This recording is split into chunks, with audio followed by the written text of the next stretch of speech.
The division of the Torah into differing portions and differing chapters and verses came after the original text, which was originally just split into 5 different books. There are times when the division into chapters doesn't totally make sense. The very beginning of Genesis, for example, Genesis chapter 2, verses 1 to 3, could be easily read as belonging to the previous chapter, chapter 1. And in this week's Torah portion, we find ourselves with another example of this could have been last week's Torah portion too. Let me explain. Last week we had the Torah portion of Balak. And this was an extraordinary Torah portion where the Moabite king Balak tries his best to thwart the Israelites who are heading towards his land. And so he hires Bilam, the famous non-Jewish prophet of the day, who he hires him to curse the Jewish people, but Bilam is unable to. All he can do is bless the people, and he blesses them in a number of different ways, and Balak gets more and more frustrated with each one. And then at the very end of the Torah portion of Balak, there is a shift in strategy. Balak knows that this strategy of blessing and curse isn't working, so instead he essentially encourages intermarriage and encourages the Israelites to be bred out of existence. And I should say that's a rabbinic gloss on this. Certainly in Numbers chapter 25, right at the end of last week's Torah portion, it just says it was Israel who profaned themselves by, to use a common quotation, whoring after the Moabite women. And so Torah seems to blame them, but rabbinic literature says, well, they didn't just do this of their own accord, and instead Balak brought these Moabite women essentially to the Israelite men who said, wow, they look lovely and will engage in relations with them instead of with the Jewish women, and that would, in Balak's mind, eventually lead to a disappearance of the Jewish people. So Balak has tried in a number of different ways to wipe out the Jewish people. And there is an extraordinary moment right at the very end of last week's Torah portion. Just then, one of the Israelites came and brought a Midianite woman over to his companions in the sight of Moses and the whole Israelite community, who were weeping at the entrance of the tent of meeting, because God's already said to everyone that anyone involved in this encounter, let's call it, anyone involved in this encounter needs to be slain. But one of the Israelite men says, I don't care, and brings one of these women to the tent of meeting, the place where God dwells. And Pinchas, and when I say he brings the woman there, he brings the woman there for them to engage in an act of intimacy in or very near to the tent. Pinchas, son of Eleazar, son of Aaron the priest, sees this. He leaves the assembly, he takes a spear, and he stabs both of them through, the Israelite and the woman, all the way through to her belly. And then immediately the plague on the Israelites is checked. And that's the end of the Torah portion.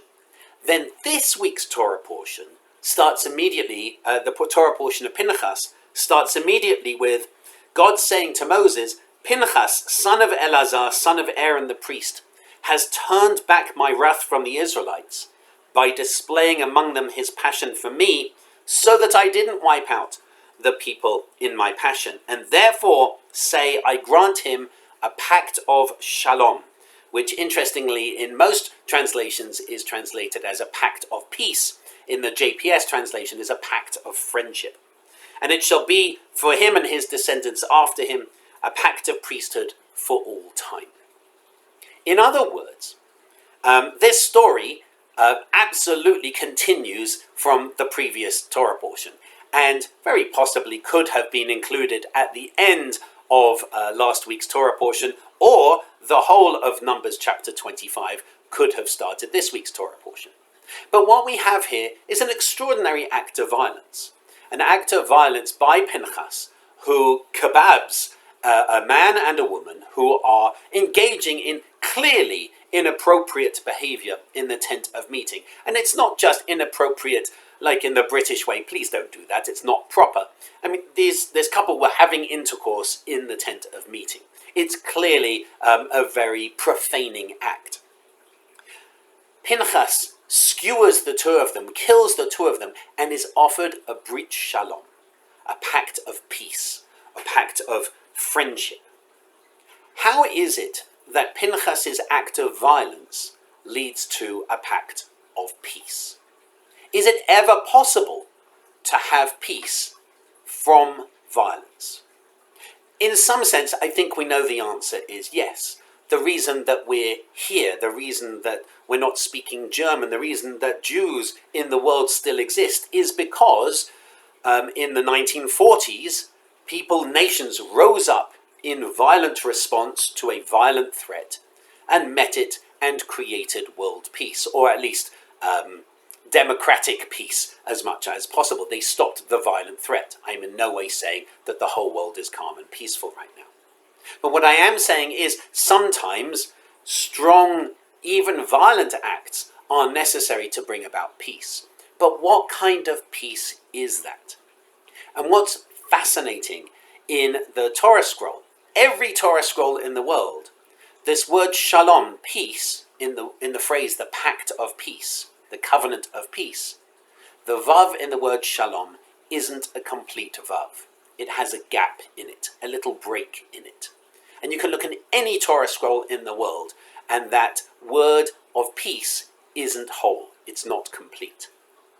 Because creating peace through violence is always going to be problematic. Our Torah portion, our book of Numbers, assumes that what Pinchas did is correct. Whereas there are many modern commentaries that question it, and question it based exactly on this broken vav.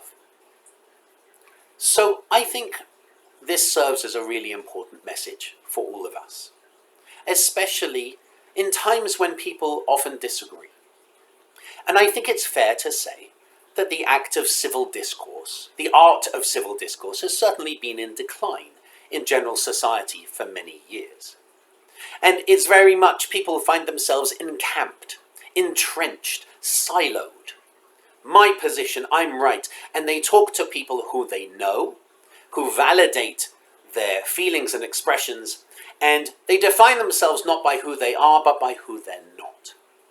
I don't believe in that. I don't agree with those people. And I do believe that temples, communities like ours, are important places to try to break down those silos. And to show that if people silo themselves away, if people lock themselves away in an echo chamber, it can lead to violence. And not necessarily physical violence, but maybe verbal violence as well. So for me, I think it's really important that we take a Torah portion like this, the end of Balak and the beginning of this week's Torah portion of Pinchas, and ask ourselves, how do we best create peace? How do we best create peace in our families, in our town, in our community, in our country, indeed in our world? Sometimes dramatic acts are needed, but if those dramatic acts are needed, what is the consequence? Will the vav always be broken? Sometimes it needs people to sit down and hear the pain of the other, and to understand that just even though this week's Torah portion seems to justify Pinchas's act of violence, there are actually some really interesting commentaries that suggest that God is reframing Pinchas away from his violence against people and reframing him essentially into sacrifice, into violence towards animals, violence towards serving God. And we're going to be looking at many of these commentaries tomorrow morning in our Torah study on whether or not we can have peace, whether or not we need violence to create peace. And what to me is so important about our Torah study group is that we listen to each other. We're kind to each other. If we disagree with each other, which isn't often, if we disagree with each other, we always do so nicely, kindly, gently, because we're all trying to learn. And I know that some people get very nervous about the idea of coming to Torah study because they don't know what to ask or anything like that. But that's why this is such a good group. Our Torah study group really is a microcosm of the ideal of our community. It's people coming together to learn, to ask questions, and to respectfully disagree and grow because of the disagreement, instead of taking a spear to those with whom they disagree. So I do encourage you, especially if you haven't been to Torah study before, come and join us tomorrow. It's on Zoom and in person. You can find the Zoom link in the e-digest, but you can also join us in person as well. And if you join us in person, you can also stay for the Shabbat Shacharit service, which is starting to pick up in numbers again. And after tomorrow's Shacharit service, I really want to invite you to please join us for a potluck picnic, which serves two purposes. The first is to meet Brian Searle, our new Director of Education, who's wonderful, bubbles with energy, who has some really exciting vision, plans, ideas for our community in terms of education. And I hope that you'll be able to come and meet him and get to know him, and he can get to know you.